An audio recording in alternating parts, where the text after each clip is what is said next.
நேபாளத்தில் ஏற்பட்ட வெள்ளப்பெருக்கிற்கு நிலநடுக்கம்தான் காரணம் என்ற அண்மை தகவலானது தற்போது வெளியாகியுள்ளது. நிலநடுக்கத்தால் பனிப்பாறை உடைந்து இந்த வெள்ளப்பெருக்கானது ஏற்பட்டுள்ளது. 4.4 ரிக்டர் அளவில் நிலநடுக்கம் ஏற்பட்டுள்ளதாகவும் தற்போது தகவல் வெளியாகியுள்ளது. 40க்கும் மேற்பட்ட கிராமங்களில் இந்த வெள்ளமானது புகுந்துள்ளதாகவும் கடும் சேதம் ஏற்பட்டுள்ளதாகவும் தகவல் வெளியாகியுள்ளது. கோடாரி பகுதியில் 4.4 ரிக்டர் அளவில் ஏற்பட்ட நிலநடுக்கம்தான் இந்த முக்கிய வெள்ளப்பெருக்கிற்கு காரணம் என்ற அண்மை தகவலானது தற்போது வெளியாகியுள்ளது. தமிழகத்தைச் சேர்ந்த 57 பேர் இந்த வெள்ளத்தில் சிக்கியுள்ளனர். இதில் 20 பேர் மீட்கப்பட்டுள்ள நிலையில் மீதமுள்ள 37 பேரின் நிலை என்னவென்று தகவல் வெளியாகவில்லை. அது தொடர்பான தமிழக அரசும் சரி மத்திய அரசும் சரி தொடர்ந்து மீட்புப் பணிகளை தொடர்ந்து மேற்கொண்டு வருகின்றனர். 37 தமிழர்களை தற்போது வரை தொடர்பு கொள்ள முடியவில்லை என்றும் தகவல் வெளியாகியுள்ளது. 23ஆம் தேதி முதல் ஆன்மீக சுற்றுலா சென்ற 57 பேர் தற்போது நேபாளத்தில் சிக்கியுள்ள நிலையில் 20 பேர் பத்திரமாக மீட்கப்பட்டுள்ளனர். 3 பேருந்துகளில் சென்றவர்களில் ஒரு பேருந்தில் சென்றவர்களின் நிலை மட்டும் தற்போது வெளியாகியுள்ளது. தொடர்ந்து இணைக்கிறார் நமது மூத்த செய்தி ஆசிரியர் கலைமாறன். வணக்கம் கலைமாறன் சார். தற்போது நேபாளத்தில் 4.4 ரிக்டர் அளவில் நிலநடுக்கம் ஏற்பட்டதா தெரிவிக்கப்பட்டிருக்கு. இந்த நிலநடுக்கத்தோட மைய பகுதி எது? இந்த நிலநடுக்கத்தால் எந்தெந்த பகுதிகள் அதிகமாக சேதமடைஞ்சிருக்கு? நிலநடுக்கம் ஏற்பட்ட பகுதி அப்படின்னு பார்த்தோம்னா நேபாளத்திற்கும் திபேத்திற்கும் எல்லை பகுதி. அதாவது திபேத்தின் நேபாளத்தோட வடக்கு பகுதி, திபேத்தோட தெற்கு பகுதி, அங்க இருக்கக்கூடிய ரசுவா அப்படிங்கிற மாவட்டத்துல தான் இதனால பாதிப்பு ஏற்பட்டிருக்கிறது. எதனால பாதிப்பு ஏற்பட்டிருக்குன்னா, இது வந்து இமயமலையை ஒட்டிய பகுதி. அந்த பகுதியில நிலநடுக்கம் ஏற்பட்ட போது அங்க வந்து பெரும் வெடிப்பு ஏற்பட்டு பாறைகள் அல்லது பனி ஏரிகள் இருக்கக்கூடிய இடம், அந்த பனி ஏரிகள்ல பாறைகள் விழுந்ததுனால ஒரு பெரிய தூசு மண்டலம் விழுந்ததை நம்ம காட்சிகள்ல பார்த்துட்டு இருக்கோம். அங்கிருந்து வெள்ளப்பெருக்கு ஒரு பெரிய நீர்வீழ்ச்சி போல அங்கிருந்து வெள்ளம் நீர் வடிந்து வந்து அதை போதை கோஷி ஆற்றுல வந்து திபேத்துல இருந்து வந்து நேபாளத்துல பாதிப்பை ஏற்படுது. நேபாளத்துல வந்து ரசுவா மாவட்டத்துல பெரிய பாதிப்பு. ரசுவா மாவட்டத்துல பெரும் திமூரே, சியாப்ரு பேசி, ஜிரோங்கு இந்த இடங்கள்ல பெரிய பாதிப்பு ஏற்பட்டிருக்கு. என்னென்ன பாதிப்பு அப்படின்னு பார்த்தோம்னா, கிட்டத்தட்ட ஒரு 40 ஊர்கள்ல வீடுகள், வாகனங்கள் அடித்து செல்லப்பட்டிருக்கிறது. ஒரு 19 பாலங்களை காணவில்லை. இந்த போதைகோசி ஆற்றின் குறுக்கே இருந்த 19 பாலங்களை காணவில்லை. அந்த போதைகோசி ஆறுங்கிறது ஆண்டு முழுவதும் நீர் ஓடக்கூடிய ஆறு. அதனால நேபாள அரசு அந்த ஆற்றுல நீர்மின் நிலையங்களை அமைத்திருந்தது. ஒரு 11 இடங்கள்ல இருந்த நீர்மின் நிலையங்கள் முற்றிலுமாக அடித்து செல்லப்பட்டிருக்கிறது. ஆற்றின் கரையோரம் இருந்த பல வீடுகள் வந்து அடித்து செல்லப்பட்டிருக்கிறது. பல வீடுகள்ல இந்த ஆறு வந்து இமயமலையில் ஓடுகின்ற ஆறுனால இமயமலையிலிருந்து களிமண்ணையும் அடிச்சுட்டு வந்திருக்குது.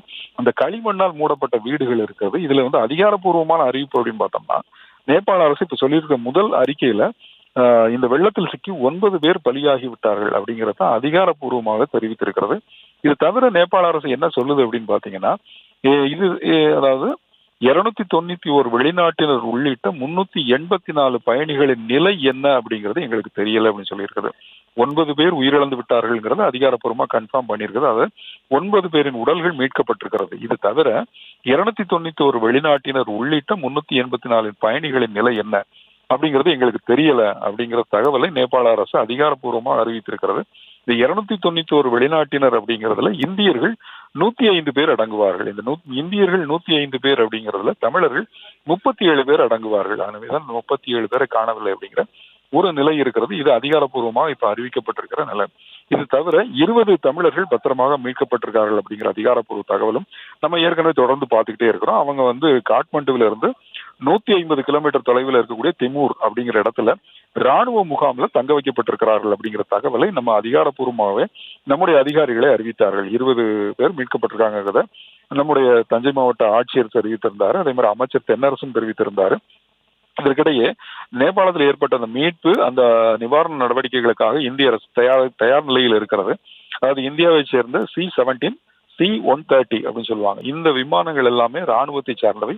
ராணுவத்திலிருந்து சரக்கு மற்றும் ராணுவ வீரர்கள் அழைத்து செல்வதற்கான பயண விமானங்கள் ஆகும். இந்த விமானங்கள் மூலமாக இந்திய ராணுவ மீட்பு குழுவினரை அழைத்து செல்வதற்கான ஏற்பாடுகள் செய்யப்பட்டிருக்கிறது. இது ரெண்டுமே தயார் நிலையில் இருப்பதாக இந்திய ராணுவம் அறிவித்திருக்கிறது. இது தவிர இந்தியாவின் பேரிடர் மீட்பு படையும் தயார் நிலையில் வைக்கப்பட்டிருப்பதாக இந்திய அரசு அறிவித்திருக்கிறது. இந்திய அரசின் சார்பில் நேபாளத்திற்கு தேவையான மருத்துவ உபகரணங்கள் அல்லது மருந்துகளை கொண்டு செல்வதற்கு தேவையான தயார் நிலையும் செய்யப்பட்டிருப்பதாக இந்திய அரசு அறிவித்திருக்கிறது. அதாவது நேபாளத்திற்கு வெள்ளத்தால் பாதிக்கப்பட்ட இடங்கள்ல ஒரு பக்கம் மீட்பு நடவடிக்கைக்காக ராணுவத்தினர், பேரிடர் மீட்பு குழுவினர், இவர்களை இந்திய அரசு தயார்படுத்தி இருக்கிறது. வெள்ளத்தால் பாதிக்கப்பட்ட இடங்களில் நிவாரண உதவிகள் செய்வதற்கு தேவையான மருந்து, உணவுப் பொருட்கள், உடை இவற்றை தயார் செய்து தயார் நிலையில் வைத்திருப்பதாகவும் இந்திய அரசு அறிவித்திருக்கிறது. அதாவது பிரதமர் பேசிய அடுத்த ஒரு மணி நேரத்திற்குள் உள்ளாகவே இந்திய அரசு முழு அளவில் தயார் நிலையில் செய்யப்பட்டிருக்கிறது. இப்ப நேபாள அரசு ஒப்புதல் வழங்கினால் அடுத்த சில மணி நேரங்களில் இந்தியாவிலிருந்து மீட்பு மற்றும் நிவாரண குழுவினர் உடனடியாக காட்மண்டு சென்று அங்கிருந்து தங்களுடைய பணிகளை தொடங்குவார்கள் அப்படிங்கிறத இந்திய அரசு தெரிவித்திருக்கிறது. அதை நேபாளத்தில் உள்ளவர்களை மீட்பதற்காக நாளை காலை 6 மணிக்கு ஒரு சிறப்பு விமானம் டெல்லியிலிருந்து போகிறது. அந்த விமானம் C-17 அல்லது C-130 அப்படின்னு சொல்லுவாங்க. இந்த 2 விமானங்களும் டெல்லியில் இருந்து காட்மண்டுவுக்கு சென்று அங்கிருந்து தமிழர்கள் அல்லது அங்கு சிக்கியிருக்கிற மீட்கப்பட்ட இந்தியர்களை பத்திரமாக இந்தியாவுக்கு அழைத்து வருவதற்கான நடவடிக்கைகளை மேற்கொள்ளும் சொல்லி இந்திய அரசு அறிவித்திருக்கிறது. நேபாளத்திற்கு தேவையான உதவிகளை செய்வதற்கான ஒருங்கிணைப்பு குழுக்களை பிரதமர் மோடி அமைத்திருக்கிறார். இந்த ஒருங்கிணைப்பு குழு மூலமாக அங்க நேபாளத்தில் சிக்கியிருக்கக்கூடிய இந்தியர்களை மீட்பதற்கான நடவடிக்கைகள் மேற்கொள்ளப்படும் அப்படின்னு சொல்லி இந்திய அரசு அறிவித்திருக்கிறது.